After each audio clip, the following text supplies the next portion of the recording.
السلام علیکم۔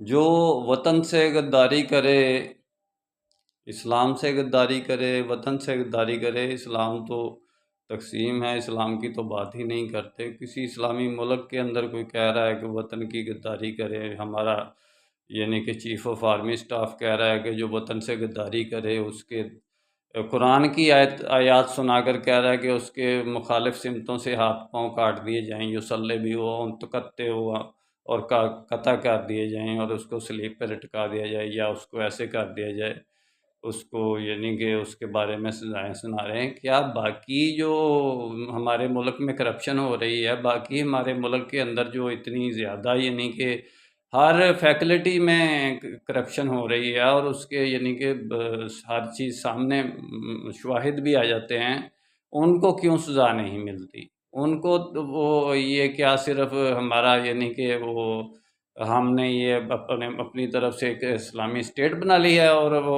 غداری کر رہے ہیں یا وطن سے غداری کر، ان کو سزا دیں؟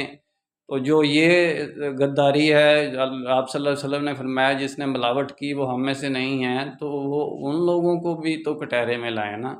میرا کام اسلامک ورلڈ کی امن اور یونائٹی کا ہے۔ انشاءاللہ ڈیٹیل میں بات پھر ہوگی۔ نسبت، وحدت، خدمت، خیر کے ساتھ۔ اللہ حافظ۔